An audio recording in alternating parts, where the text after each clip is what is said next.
Hello friends, my name is Shivam from DevOps Schools and I will help you to enable your learning process in various technologies of DevOps, artificial intelligence, machine learning, big data and many more. This is our initiative to help you by sharing multiple tutorials and videos. And if you want any specific tutorials or any particular topic, then please do comment in the below comment section and I will help you with it.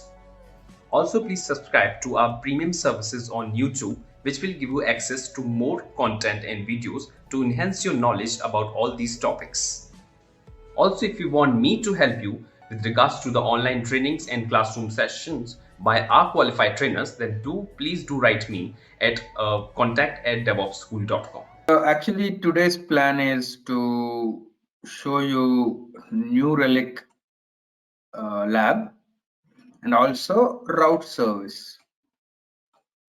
For showing you the New Relic lab, I need to install in my ops manager as an administrator. I need to install New Relic as a tile here. Then only it will appear in the marketplace. And also to show you route service in my example, actually I am using Redis. I wanted to show you how to use Redis also. So internally I'm using Redis in this route service example also. So I need to actually add Redis also here. I thought of adding it. Actually it will take the installation of these two services will take minimum at least of 1.5 hours to 2 hours. I thought of waking up in the morning by 4 o'clock and doing it, but unfortunately I was not able to wake up. So I am actually just postponing these two topics to next day. Okay, so I can show you these topics on the next day. Actually, what I need in our plan, we have to discuss about microservices development using Spring Cloud, all these topics. And finally, we have to deploy these services on PCF. So now, anyway, we have one more topic to be discussed on PCF, deploying our all microservices into PCF. So what I will do is I will postpone these topics to that last day where I have to discuss about deployment of our microservices. At that time only I'll discuss all this two topics, definitely, right? So there is a small change. Now we are in day 7, but I am going to day 8 topic, introduction to microservices. In day 8 and day 9, there are two topics, microservices and message driven microservices. So let us start with introduction to microservices today. So this journey will be very interesting from now. We will actually start our discussion on microservices, and today it will be very important because I'm going to discuss about all the base concepts which will be required for our microservice journey going on further. So let me introduce you to microservices, challenges when implementing microservice architecture, advantages and challenges, and what are the tools provided by Spring Cloud to address those challenges, right? And this is going to be a discussion on Spring Cloud microservices. I hope all of you are good at Spring Boot, right? So that is a prerequisite. I'm not going to talk about again the basics of Spring Boot. Spring Boot is a prerequisite for this course, and I hope all of you have that prerequisite. Okay. If not, maybe if you are not good at Spring Boot, anyway, today I'll be discussing only theory. You have the weekend, Saturday and Sunday. You just do some brush up of the concepts of uh, Spring Boot before you come back on Monday. Okay, let us get started with introduction to microservices. So if I have to talk about microservices, let us talk about monolithic applications first. What is a monolith? Monolithic application. It is a single application which contains all the functionality. Let's take an example. Let's assume that I am developing an application for an e-commerce website like Flipkart or Amazon. There will be a lot of services in Amazon. There will be one service for search, for searching the products, one service for catalog management, one service for maybe cart management, and the service for checkout, another service for shipment, rewards. You get rewards, right? Another application for rewards, another application for customer management. So like that, there might be a lot of functionalities in e-commerce like a website. If you are developing a single web application which contains all these functionalities as a single app, this is a monolithic application. Traditionally, over the years, we have been developing such monolithic applications. So let us try to understand the problems with monolithic applications. First problem, easy problem, I'll tell you. Basically, monolithic applications will have a huge code base, right? Suppose if I am a new developer joining your team, how many days or weeks do you think it will take me to become comfortable with code base and to become productive? Do you think I'll be able to understand the whole code base within a month, 2 months, 3 months, 6 months? No, because the code base is huge. It is really difficult to understand the whole code base. That means a developer who joins in your team, he cannot be productive quickly. It takes some time. But if we can decompose a big monolithic application into small individual applications, right? If search service is a separate application, if catalog is a separate application, if shipment is a separate application, if all these individual services can be deployed as individual applications, and if these applications can be individually scalable, individually deployable, individually manageable, we can say that this monolithic has been decomposed into small applications or micro applications or microservices, right? So if we have decomposed our monolithic application into microservices, then suppose if I am a new developer again joining your team, I might be working on one or two microservices. So the code base is less. I'll be able to become productive quickly. So first advantage of decomposing your monolith into microservices is developer can become productive quickly. That is what our managements want nowadays, right? A developer should become quickly productive developer, I'll say. So basically, if I have to give you a definition of what is a microservice based application. A microservice based application is nothing but a suite or suite of small services which can be individually deployable, scalable, and manageable. It's not a single application. A microservice based application is a suite of individual applications which are individually deployable, manageable, and scalable, right? That is the definition. Now, we understood one problem with monolith and advantage of microservices. Now I'll tell you other problems also quickly.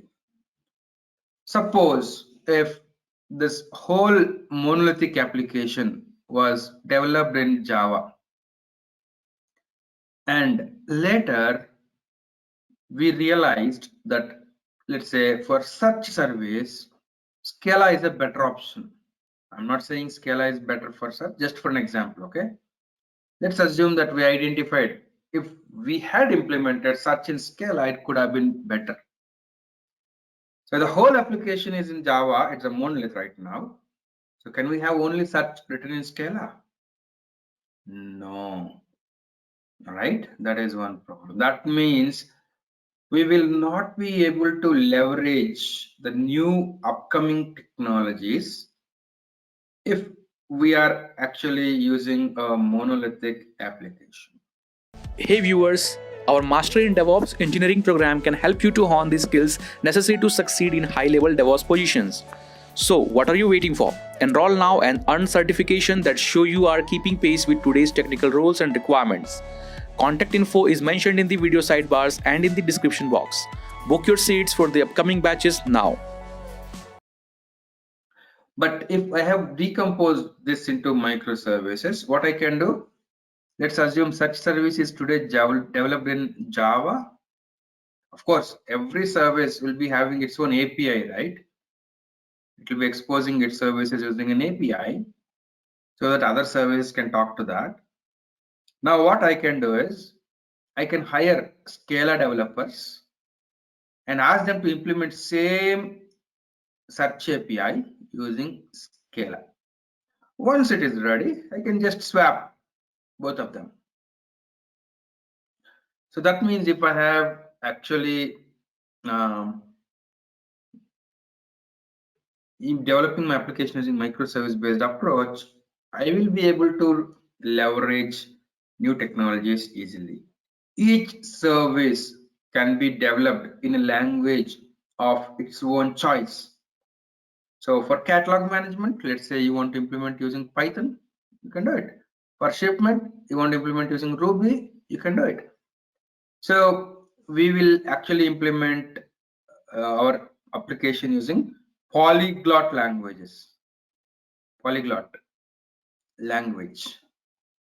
Our application is using polyglot languages, right? And also, each microservice can use its own database of its choice, persistence technology of its own choice.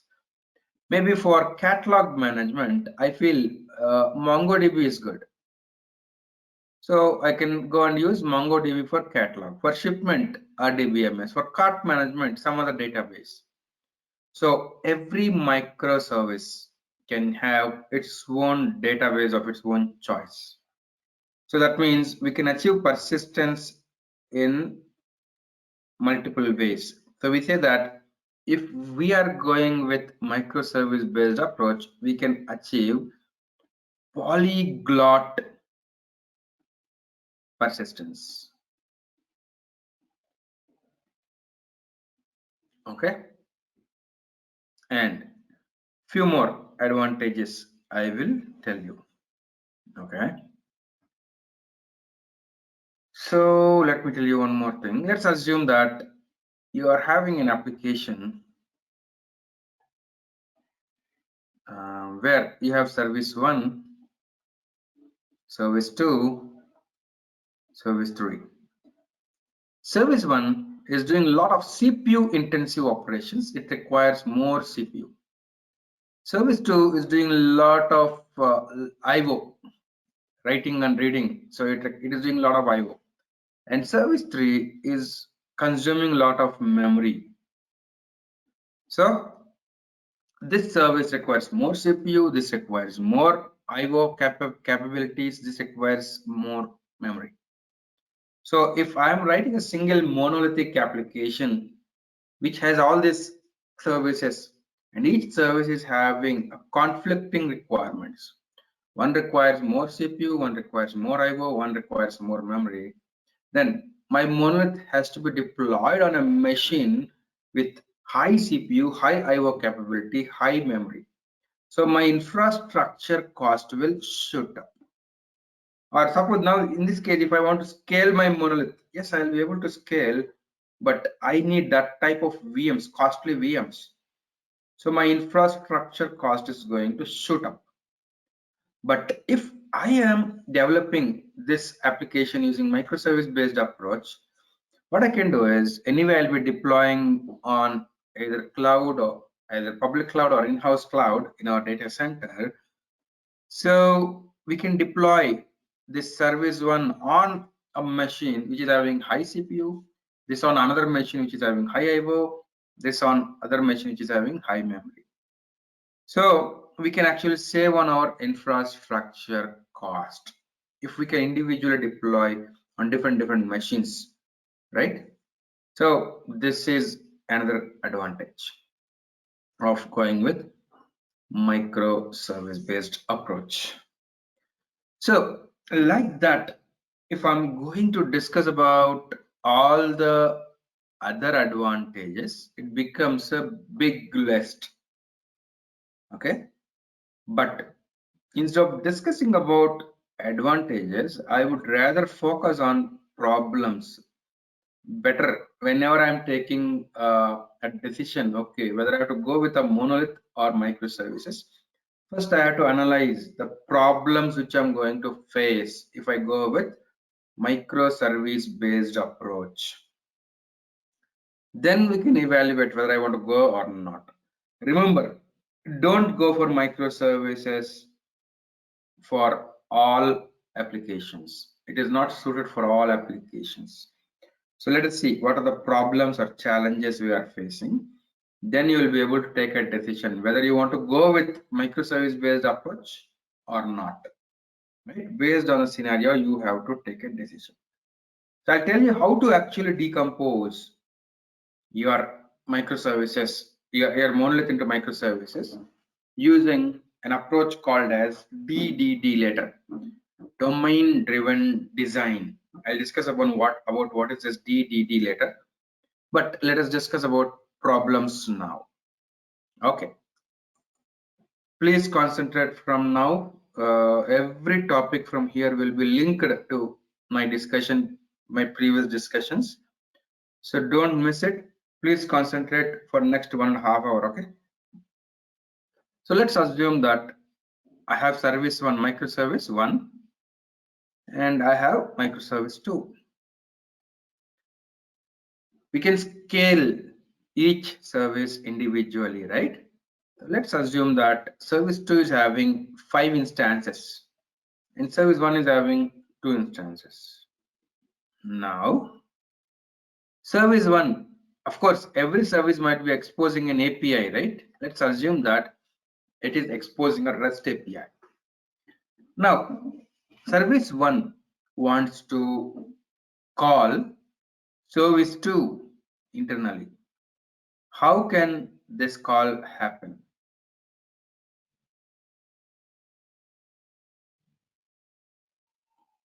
Because there are a lot of instances, right? Each may be having its own IP port. Forget about Cloud Foundry for some time. Let's assume that we are deploying it in our data center individually. In cloud, again, we'll discuss about clouds, how it happens. I'm talking normally. So normally what we do is we put a load balancer in front, and S1 will make a call to this load balancer IP. Now load balancer will actually do the load balancing. So it knows about all the instance of S2. It will do the load balancing. This is the solution I proposed. Are you okay with this solution, or do you see any challenges in this solution? If I use a server side load balancer, do you see any changes, any challenges? Yes, I see a lot of challenges.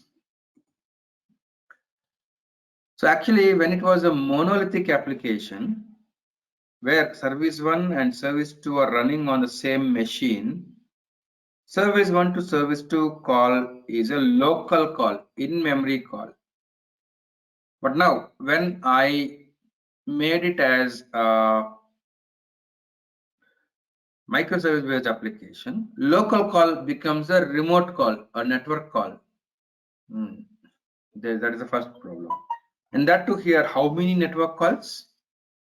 Service 1 to load balancer and load balancer to service 2. Two network calls. A local call, which was in a monolith, will become two remote calls now.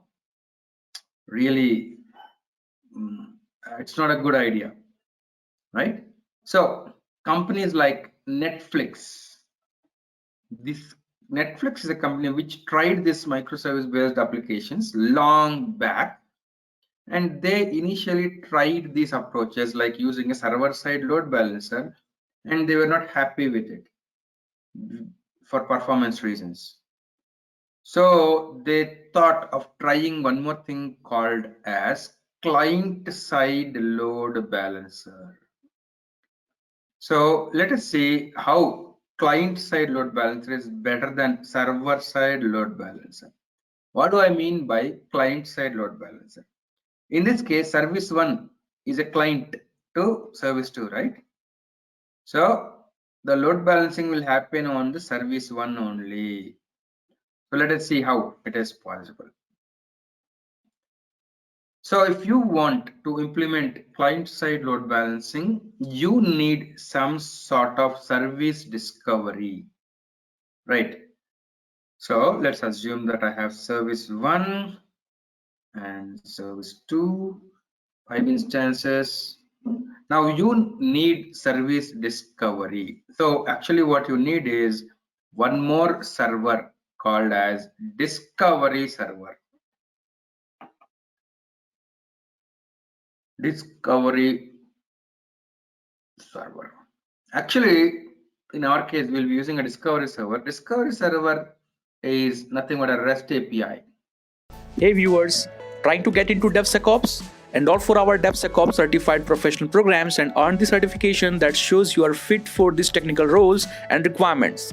Contact info is mentioned in the video sidebars and in the description box. Book your seats for the upcoming batches now.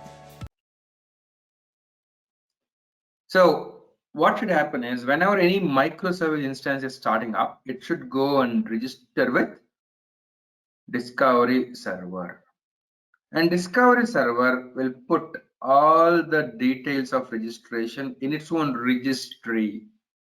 You can assume registry like a map where key will be the service name, let's say S2, and value will be a list. Suppose if there are 5 instances which are registering with discovery server, the list size will be 5. Actually, what do I mean by registration? Registration is nothing but a post call. As I told, discovery server is a REST API, right? Registration is nothing but a post call where in the post body the instance will send its details like what is its IP, port, etc. in the post body.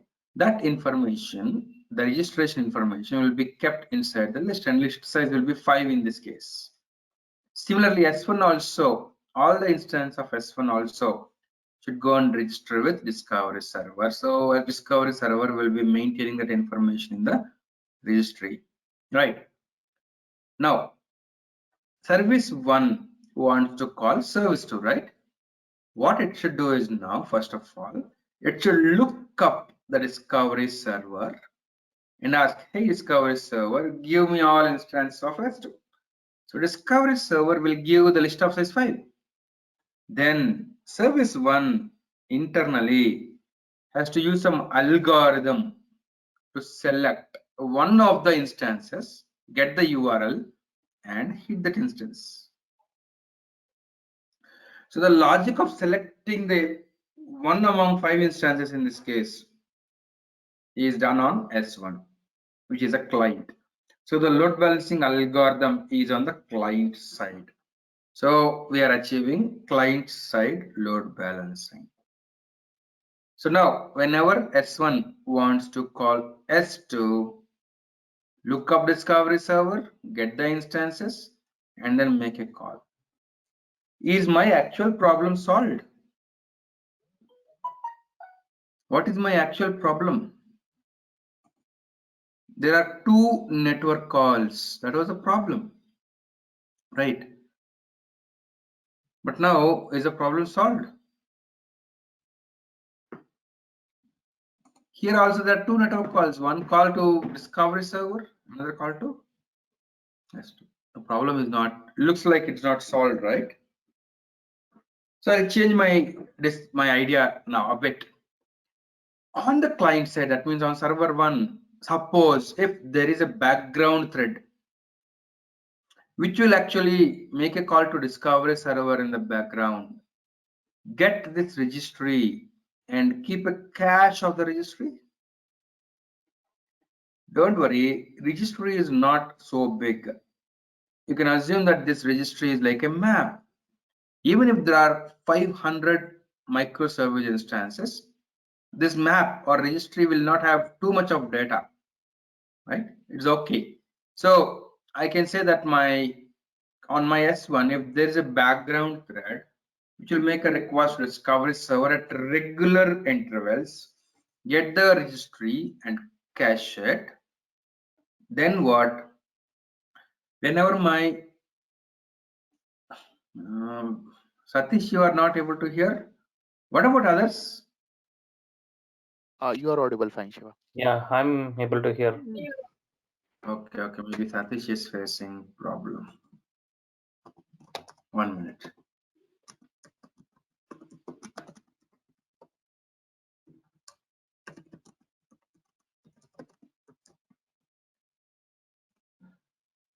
Okay. So whenever service 1 wants to make a call to service 2, it will look up in its own registry local cache and then get the instances, use load balancing algorithm and hit it. So now there's only one remote call, right? So that is the idea. Now, do you see any challenges here? According to my discussion, any challenges you see still? If this is how the communication will happen between microservices? Yes, there are challenges. So first thing is, what if one of the service 2 instance crashed? This details have to be removed from the registry, is it? If it has crashed due to some reasons. How does the discovery server know that this instance has crashed? That is the first question. So actually what should happen is, whenever any instance registers with discovery server, it should also send heartbeats at regular interval. What do I mean by a heartbeat? It is just a put call. Put call means an update, right? A put call to discovery server saying, I am alive. Alive equals to true, something like that, right? So at regular intervals, heartbeat should be sent. What regular intervals? Is it after every 1 second do you want to send heartbeat? If heartbeats are sent after every second, and if there are 500 instances, 500 requests per second will go to discovery server. Again, network traffic. Too much of unnecessary network traffic. So Netflix, they have actually tried various values and they came up with a heartbeat interval of 30 seconds will be good. That means after every 30 seconds, heartbeat will be sent to discovery server saying, I am up. Status equals to up. So if one of the service crashes, the discovery server will not receive the heartbeats, right? And it can remove it from the registry. If it doesn't receive one heartbeat, do you want to remove it from the registry? Not a good idea, because it may be possible that the instance is up, but the heartbeats are not reaching discovery server due to a temporary network hiccup. It's possible, right? Unnecessarily the discovery server will remove it. So it's not a good idea to remove the instance details from registry after if one heartbeat is missing. So again, Netflix, they tried various things and they came up with a conclusion. If 3 consecutive heartbeats are missing, then only discovery server should remove the instance from registry. 3 consecutive heartbeats means what? 90 seconds. That means if one of the instance, if it has really crashed, if one of the instances has really crashed, until 90 seconds, the registry of discovery server will say that it is up. And one more thing is, on the client side, the background thread should sync up with registry, right? At what intervals? Again, they decided 30 seconds is a good interval. That means after this registry gets updated, it may take a maximum of 30 seconds to refresh this cache.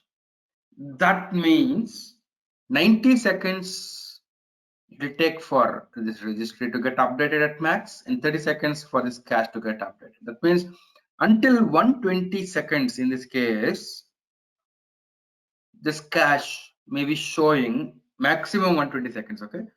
This cache may be showing stale data.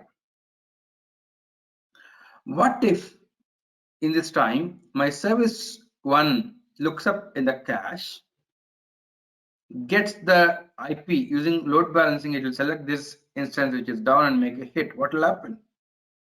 The call will be a failure because the instance is down. This is one of the problem, right? Now, do you think S1 should fail because this instance is down? Not a good idea.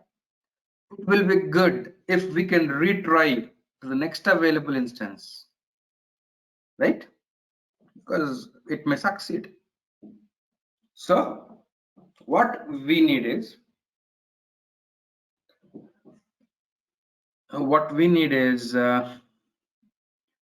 we want a retry mechanism on the client side. Hey viewers, are you looking for formal training on SRE practices? Take our SRE program. This course will teach you how to successfully implement site reliability engineering in the modern day 24/7 services. Kickstart your SRE training today. Contact info is mentioned in the video sidebars and in the description box. Book your seats for the upcoming batches now. We should be able to retry. Oh, too much, right? Lot of complications are coming when I start decomposing my monolith into microservices. Actually, when you are going with microservice architecture, you are distributing it. If you are actually developing a distributed system, because each instance might be distributed in multiple machines, right? So you are developing a distributed application. So you have to face all the challenges of distributed computing, right? These are the problems. An instance may go at any time and come up at any time again, right? So you should write your application in such a way that even though there is a failure, your application should be working fine. So you should design your application for failures. That is one important thing. design your application for failures, for handling failures gracefully. So this is one of the important things. Design your application for failures. So you are assuming that an instance might be down at any point of time and you have to come up with a retry mechanism on the client side. But do I need to implement my own discovery server? Do I need to write my own client-side load balancing logic, retry logic, etc.? No. Netflix, they have taken all the pains while developing their applications and they have written their own discovery server called as Eureka. Eureka is a discovery server from Netflix and they made this as open source to the community. So we can just use Eureka as discovery server. We don't need to write our own discovery server. And for client-side load balancing, they have written one more library called as Ribbon. So we can leverage Ribbon and achieve client-side load balancing. We just need to configure how many number of retries. We just need to configure and tell where is Eureka located. Just through configuration, we don't need to write any logic for client-side load balancing. Which client-side load balancing algorithm to use, we'll just configure, right? So we don't need to write code. Okay, now you understood about what is a discovery server and what is Eureka and also what is Ribbon. Actually, there are a lot of discovery servers, right? There is one more thing called as Consul from HashiCorp. Netflix is from Eureka. Sorry, Eureka is from Netflix and Consul is from HashiCorp. This also can be used for as a discovery server, and Spring Boot will support both of them. And we can also use Apache Zookeeper. Zookeeper has a lot of functionalities actually. We can use Zookeeper in many ways. And Apache Zookeeper also can be used as a discovery server. And Spring Boot supports this Zookeeper also. Okay. Now we understood about discovery servers and client-side load balancing using Ribbon. Now, let me introduce you to few more challenges. Let's assume that there are multiple services, service 1, service 2, service 3, service 4. Service 1 is dependent on service 2, service 2 on service 3, service 2 again on service 4, service 3 on service 4, service 1 also on service 4. Can I say that all these services are connected to each other as a circuit? There is a circuit between all, right? So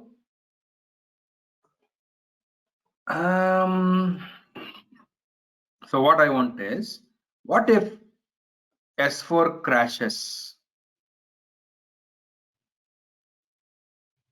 right? S3 will fail if you don't take proper care. S3 will fail. Of course, assume that there are other instances of S4 and it retried. See, it cannot keep on retry, right? There should be maximum number of retries or retry timeouts, right? So S3 will retry to next other instances until whatever max retries you have configured or the timeout. So after that also, if the call from S3 to S4 is failing, you don't want S3 to fail. You should have something like a fallback logic. So whenever one service is calling other service, there are chances of total failure. So whenever failure occurs, you should be having some fallback logic, execute that and give graceful response to other services, right? If you don't have fallback. What will happen?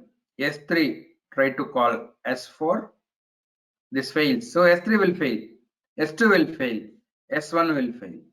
So if you don't have fallback logic, if you have not taken proper care, one failure in the entire system will result in cascaded failures. So always make sure that you have a fallback. That is one thing. And how does this fallback help? Let me discuss with an example. Let's take an example of our online e-commerce websites like Amazon. In Amazon, let's say I want to purchase an iPhone. I search for iPhones. Then what? In the search results, actually, whenever I search, the request will go to search service. So actually, whenever I search for iPhone, along with search results, I also get some recommendations based on my search or my previous search history, right? I'll get the recommendations. So search service, let's assume that there's one more service called as recommendations service, which will give recommendations. So whenever request comes to search service, assume that internally it is calling recommendation service, getting the recommendations and then giving back, right? So now if the recommendation service is crashed due to some reasons, do you want such service to fail?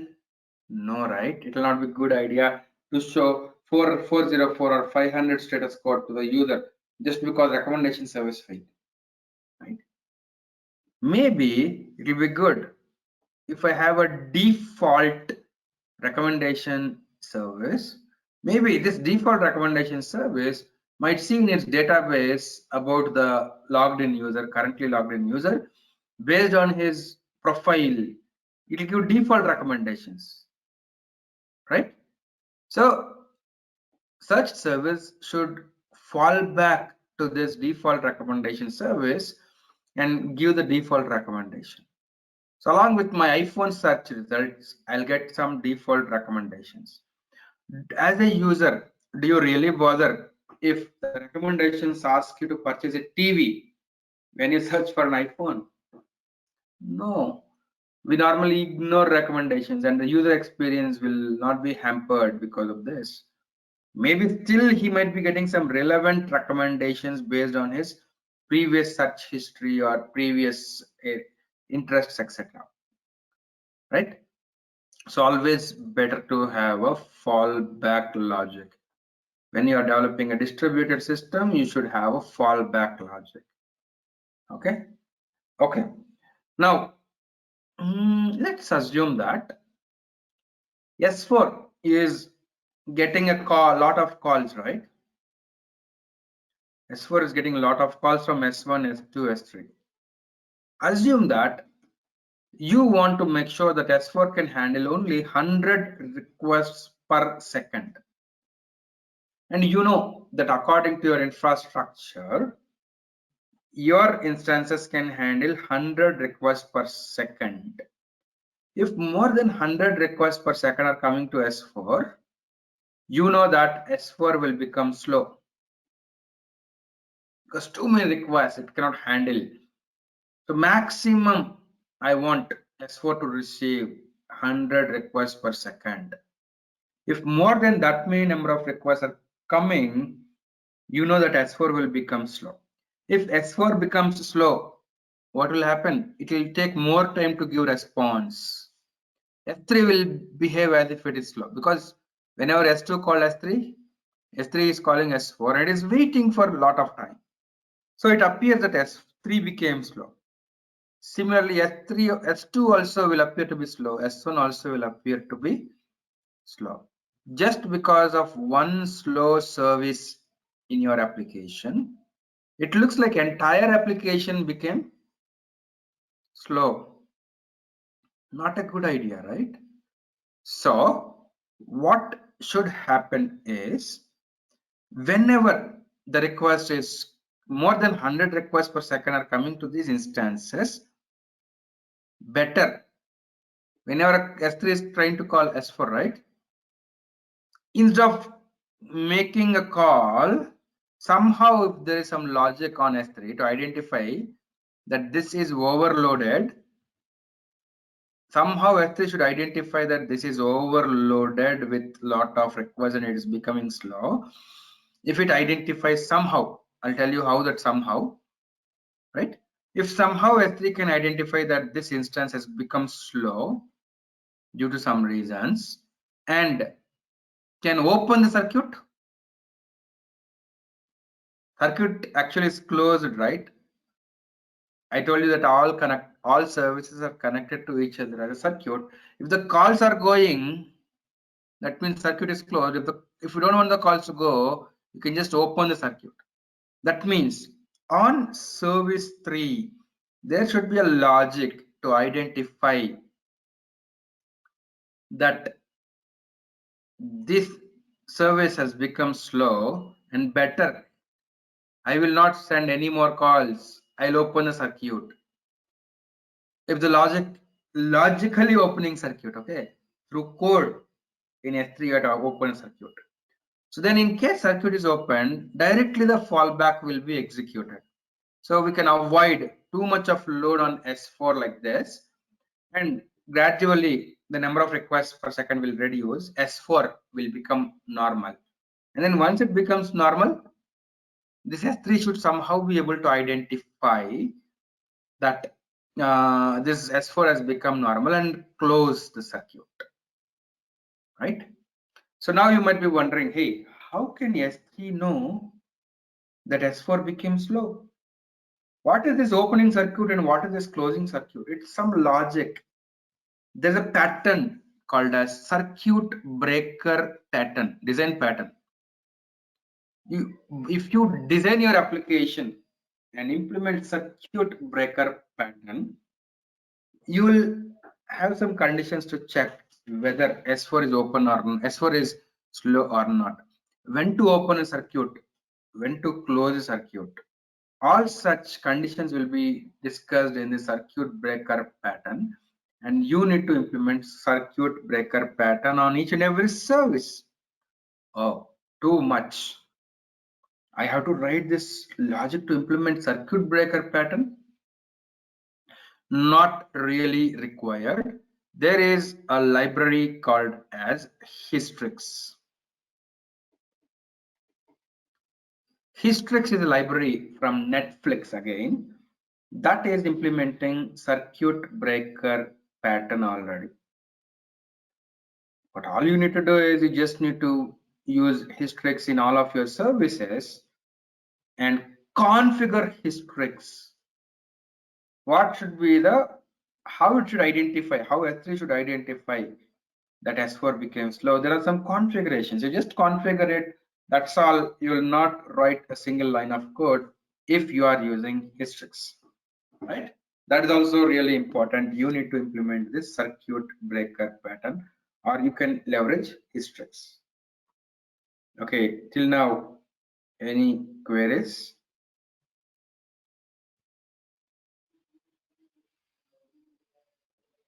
Is the discussion going on fine? Are you able to understand? Let me know, give your suggestions. Is it going on smoothly? Or do you have any suggestions? Are you understanding? Let me know if you have any queries till now. Is it clear till now about Hystrix? Conceptually, of course, I'll show you through code. Everything I'll show you through code, don't worry. There are topics going to come next. But is this discussion fine? Till now, are you able to understand the importance of circuit breaker when you are designing microservices? Okay, so let me take you to next problem. I'll tell you a very interesting problem. Just listen. Let's assume that I have service 1, I have service 2, service 3, and service 4. Service 1 is dependent on S1, S2, S3, and S4. Okay. Assume that in service 1, there's an operation called as /A. It's exposing REST API, right? S1 /B /C. These are three operations. Whenever request comes to /A, it has to make a call to S1. /B, it has to make a call to S3. /C, it has to make a call to S4. Let's assume that this is the scenario. Okay. Now, whenever you are running your instances, each instance will run in its own web container, right? Like Tomcat. Let's assume that S1, S2, S3, S4 all are deployed in their own individual web containers like Tomcat. Tomcat, if you know, or any web container, there will be a thread pool, is it? To handle the requests, incoming requests. So whenever, if let's say this thread pool max size is 100, how many concurrent requests can this Tomcat handle? Max 100, because the max thread pool size is 100, is it? So the number of concurrent requests a web container can handle is limited by number of threads in the thread pool. Okay, now let's see one scenario. Let's assume that among all services, S3 became very slow. Due to some reasons, S3 became very slow. What will happen? What might happen is it is possible that 100 requests may come to /B, 100 threads of the Tomcat are making calls to this very slow service, and all the 100 threads are busy waiting for response from S3. Thanks for watching. Want to study further? Join our training programs today.